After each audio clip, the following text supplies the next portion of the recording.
Hey, mama. So, one aspect of being a mom and business owner that I feel like is not talked about enough is overstimulation. Overstimulation impacts us in so many ways, and it's one of those things that you honestly can't avoid as a mom. So, that's what we're going to be talking about today. I'll be sharing the ways in which overstimulation can impact you, both as a mom and business owner, my experience with it, and how to best navigate it. All right, let's jump into today's episode. Hey, mama. Welcome to Marketing Without Socials for Moms, the go-to podcast for moms in business who want to stop relying on social media to build their business and build it in a way that fits their current season of life. I'm your host, Andria, a wife, mama of two, and visibility strategist for moms. Each week, I'm giving you the inside scoop on how to increase your visibility, leads, and sales through podcasting, email marketing, and collaborations. Ready to truly make social media optional in your business? Grab your chai tea latte and let's dive into today's episode. Okay, overstimulation. I honestly did not know what overstimulation was until I became a mom. And it can be a lot. You can find yourself, all touched out, sensitive to loud noises, and unable to think like a coherent thought when your littles are running around and asking you for like their 50th snack for the day. And so one realization I quickly had as a mom and business owner was that overstimulation stifles creativity. Trying to create content or work in your business when you're overstimulated will leave you frustrated and feeling overwhelmed.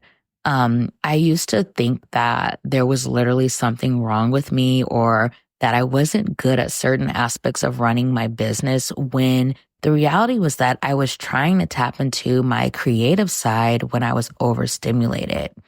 And I see this happen a lot, with my clients. I serve primarily moms.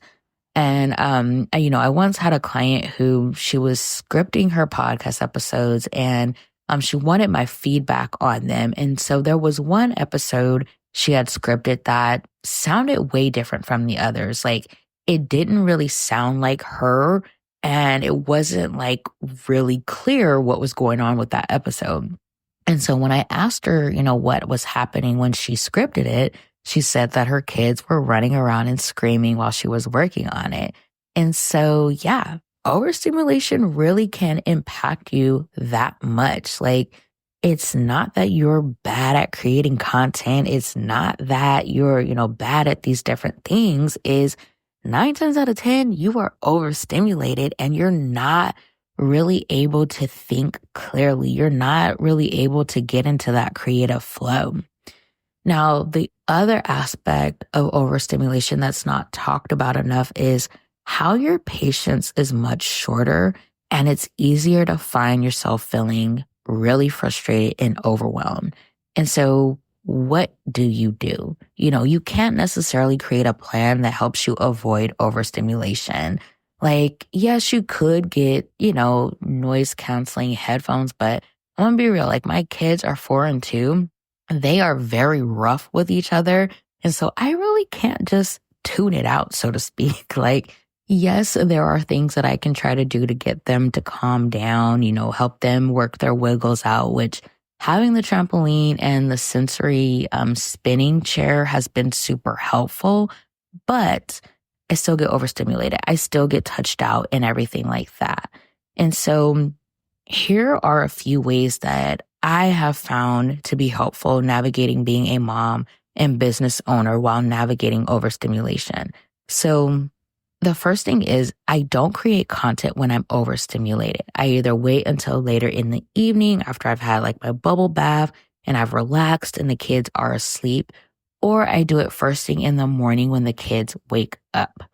The other thing I do is I have a few hours per week where I can focus solely on my business and I'm not responsible for the kids. So back in episode 119, I talk about sharing the mental load with your partner. And part of that is asking for help. So I asked my husband and my mom to step in and support with the kids on the weekend so I can get that break that I need and I can just have that time to focus solely on my business. So whether that's mapping out content or catching up on other aspects of my business. Another thing I do is I try to do something relaxing when I'm overstimulated. So I will journal, I will read a book or read my Bible, listen to worship music or listen to like music that will make me want to dance and move. I get outside, I exercise. Like all of these have been really great ways to kind of help me navigate being overstimulated. Also, just taking a moment to pause and take deep breaths. That's really been helpful in kind of bringing me back to reality, like getting me out of that being so like focused on being overstimulated, but like just taking a deep breath, like really feeling my body, feeling the tension in my body and really trying to loosen up and everything. And I'll even make it fun with the kids. Like I'll be like, okay, guys, let's, shake our wiggles out and I'll get really silly with them and just start shaking and, playing with them and tickling them and just kind of like releasing all of it. And so that has been really helpful too. And then the other thing is just showing myself grace and reminding myself that it's not that there's something wrong with me or that I'm doing something wrong. I'm just overstimulated and need to calm my nervous system. And as a mom and a business owner, we have a lot on our plate. Like for me, I'm the primary caregiver for our kids. Like I am with the kids, Monday through Friday from about 6 a.m. to 8 p.m. most nights. And it's a lot. It is a lot, getting my son to and from school, being home with my daughter all day and everything. And so I just remind myself, like, show yourself grace. You're doing a lot. You have a lot on your plate and everything.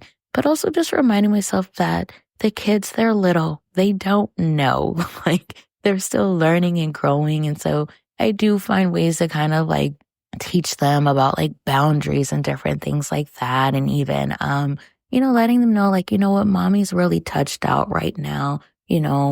I need a little bit break. Like, oh, I don't want my body touched right now. And just like, I give them that same respect too. Like they're able to tell us, no, I don't want a hug. I don't want any kisses or anything like that. And that's been really helpful. And I think that's the biggest thing too, is just remembering that we are people too. We have feelings too. It's okay to tell, your child, like right now that you don't want a hug, that you're really touched out or, your body's not feeling good, like however you want to explain it. But I think that there's like a big stigma around it, like, oh, you're being mean to your kid, you're not showing them affection. And it's like, no, there are times where it's just like, no, thank you. I don't want a hug right now. Like my daughter, she loves to put her hand in people's faces. Like she would just come up to you and just grab both of your cheeks and everything. And it's the sweetest thing. But when you're overstimulated, you're like, nah, girl, don't touch me. I mean, I don't say it like that, but I just tell her, it's like, mommy doesn't want her face touched right now. And she's like, okay, mommy. And she understands. But just again, remembering that you are a human, you are a person with feelings and everything. And so to kind of bring this or drive this point home, so I'm not just going on a tangent. The main takeaway here is that overstimulation as a mom and business owner is normal and it can impact your creativity. And so if you are experiencing a creative block, like just check in with your body to see if you are overstimulated. If you are looking for, more tips and strategies for navigating being a mom and business owner, I highly recommend you join my Marketing Without Socials email community. I share so much of the behind the scenes of how I run my business as a mom of 2 toddlers, navigating ADHD and life with lupus. Like I just share it all with my email community. But I do that because like, I just want to normalize things. Like we're all dealing with something. We're all navigating something and everything. And so I just want you to know you're not alone. Like, we're all experiencing many of the same things or some variation of the same thing. But you can join the email community at mamaturnedmompreneur.com/marketing without socials. This will be linked below in the episode description and in the show notes. All right, Mama, I'll catch you in the next episode.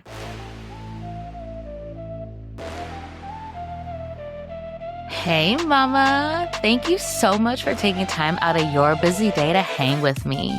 I would love to keep the conversation going. So head to mamaturnedmompreneur.com/marketing without socials to join my email community. I share even more tips and strategies for building a business that doesn't rely on social media and one that fits your current season of life, as well as more behind the scenes of mom and business life. All right, Mama, that's it for today, but I'll catch up with you again next week.